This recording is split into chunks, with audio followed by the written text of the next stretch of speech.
एक माँ है जो अपने आंगन में बैठी हैं और बार बार एक ही नाम लेकर रो रही हैं। उसकी 15 साल की बेटी जो इसी साल मैट्रिक की परीक्षा देकर लौटी थी, अब इस दुनिया में नहीं है। वो बच्ची जो रोज़ सुबह उठकर घर का काम करती थी, जो पढ़ाई में अच्छी थी, जिसने किसी का कुछ नहीं बिगाड़ा था। बुधवार की रात बिहार के सारण जिले के एक छोटे से गांव में 5 दरिंदों ने मिलकर उस बच्ची के साथ गैंग रेप किया और फिर उसे कुएं में धकेल दिया। आधे घंटे तक वो बच्ची उस अंधेरे कुएं में तड़पती रही, चिल्लाती रही और जब तक गांव वाले उसे बाहर निकाल पाए तब तक वो दुनिया से जा चुकी थी। लेकिन आज हम इस खबर में सिर्फ वो नहीं बताएंगे जो हुआ, हम वो भी बताएंगे जो नहीं हो रहा है, और सबसे ज़रूरी हम वो सवाल पूछेंगे जो पूछा जाना चाहिए। बुधवार की शाम थी, घर में खाना बनाना था, लकड़ी ख़त्म हो गई थी तो वो बच्ची अपने पुराने वाले घर की तरफ जलावन लेने निकली। घर से महज 50 फीट की दूरी थी, लगा होगा कि बस 1 मिनट का काम है, लेकिन उसे नहीं पता था कि उस पुराने घर में 5 दरिंदे पहले से घात लगाकर उसका इंतज़ार कर रहे थे। जैसे ही वो वहाँ पहुँची, उन्होंने उसे जबरन दबोच लिया, घसीटते हुए बंद पड़े घर के बाथरूम में ले गए और वहाँ सभी 5 ने मिलकर एक एक करके उसके साथ दुष्कर्म किया। वो बच्ची चिल्लाती रही, जोर जोर से आवाज़ लगाती रही, बचाओ बचाओ। उसकी आवाज़ सुनकर उसकी माँ और बहन दौड़ी, लेकिन उससे पहले कि वो पहुँच पाती, आरोपियों ने लड़की का मुंह दबाया, उसे पैर से घसीटते हुए बाहर निकाला और 10 मीटर की दूरी पर मौजूद कुएं तक खींचकर ले गए और एक पल में उसे धक्का दे दिया और सब खेतों की तरफ भाग निकले। गांव में चीख पुकार मच गई। लोग दौड़कर कुएं के पास पहुंचे, लेकिन कुआं बहुत गहरा था। रस्सी लाई गई, कांटे से निकालने की कोशिश हुई। करीब 1 घंटे की मशक्क़त के बाद वो बच्ची बाहर आई, लेकिन तब तक उसकी सांसें रुक चुकी थी।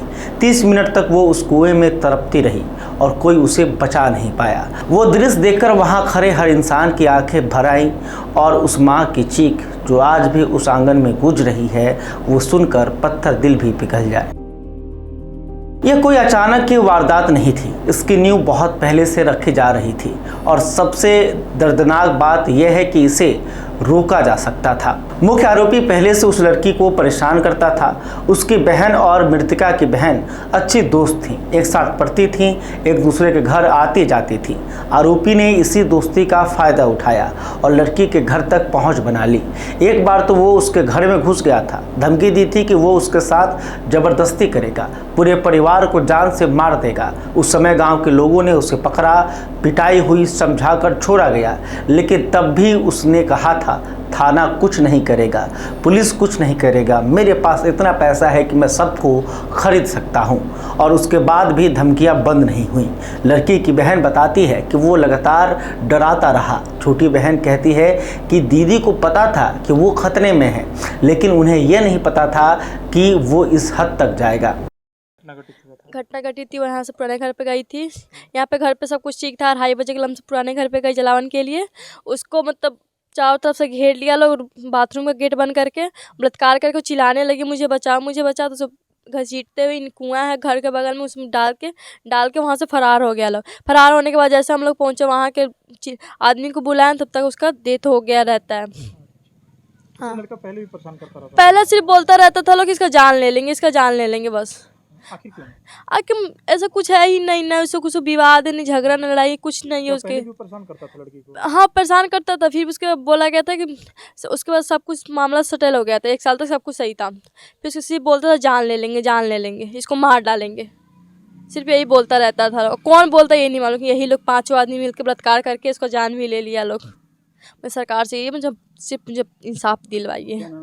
मैं रोशनी कुमारी। यही नहीं, प्रत्यक्षदर्शी बताते हैं कि इन युवकों का गांव में पहले से बुरा रिकॉर्ड था। कई लड़कियों के साथ छेड़खानी हो चुकी थी, शिकायतें दर्ज हुई थी, जेल भी गए थे, लेकिन जेल से छूटने के बाद भी इनका व्यवहार नहीं बदला। और बुधवार की रात उन्होंने साबित कर दिया कि उन्हें किसी का डर नहीं था, ना कानून का, ना समाज का, ना खुद का। एक बच्ची को कुएं में धकेलकर भागने के बाद मुख्य आरोपी ने अपना मोबाइल निकाला और व्हाट्सएप पर स्टेटस लगाया। एक भोजपुरी गाने पर लिपसिंग करते हुए वो कह रहा था, रानी हम बना ले हब तोहरा के दुल्हनिया, अगर कोई बोला तो घर में घुसकर सबको मार डालेंगे। जब गांव के लोगों ने ये स्टेटस देखा तो उनका खून खौल उठा। यह सिर्फ अपराध नहीं था, यह पूरे समाज को खुली चुनौती थी। एक ऐलान था कि हम कुछ भी कर सकते हैं और हमारा कोई कुछ नहीं बिगाड़ सकता। और अफसोस की ये बात है कि उस वक्त तो वो सही भी साबित हो रहा था, क्योंकि घटना को 30 घंटे से ज़्यादा बीत जाने के बाद भी 5 में से सिर्फ 1 आरोपी पकड़ा गया। मुख्य आरोपी समेत 4 अभी भी फरार हैं। अब बात करते हैं उस चीज़ की जो इस पूरे मामले का सबसे बड़ा और सबसे कड़वा सच है। मृतका बच्ची राजपूत समाज से थी, आरोपी पासवान जाति के हैं। अब जरा एक पल के लिए सोचिए, अगर यही उल्टा होता तो? अगर आरोपी राजपूत होते और बच्ची दलित समाज से होती तो आज क्या होता? आज एनडीटीवी की टीम उस गांव में होती, आज तक का कैमरा उस कुएं के सामने खड़ा होता, रिपब्लिक पर रात भर डिबेट चलती, दिल्ली में प्रेस कॉन्फ्रेंस होती, संसद में सवाल उठता, सोशल मीडिया पर वो नाम घंटों ट्रेंड करता, कोई ना कोई नेता उस माँ के घर जाकर कैमरे के सामने आंसू बहाता। लेकिन आज क्या हो रहा है? वो माँ अकेले अपने आंगन में बैठकर रो रही है और ये खबर बिहार के कुछ यूट्यूब चैनलों और स्थानीय अखबारों से आगे नहीं जा रही। क्यों? क्योंकि इस खबर की जाति नेशनल मीडिया और नेताओं के एजेंडे में फिट नहीं बैठती। यह हम नहीं कर रहे हैं, यह वो सच्चाई है जो हर बार सामने आती है। न्याय की कोई जाति नहीं होनी चाहिए, लेकिन मीडिया कवरेज की जाति होती है और यही इस देश की सबसे बड़ी त्रासदी है।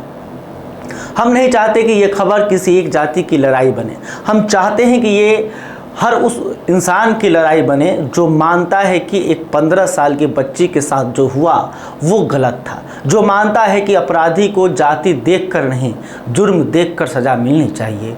वो माँ सिर्फ एक चीज़ की मांग कर रही है, वो कहती है कि जिस तरह मेरी बच्ची की जान गई उसी तरह उन दरिंदों को भी जान जानी चाहिए, तभी मुझे सुकून मिलेगा। क्या पीड़ित माँ को इतना भी नहीं मिल सकता है? अगर आप भी मानते हैं कि इस बच्ची को न्याय मिलना चाहिए तो इस वीडियो को शेयर करिए, क्योंकि जब तक हम आवाज़ नहीं उठाएंगे तब तक वो माँ का इंतज़ार ख़त्म नहीं होगा।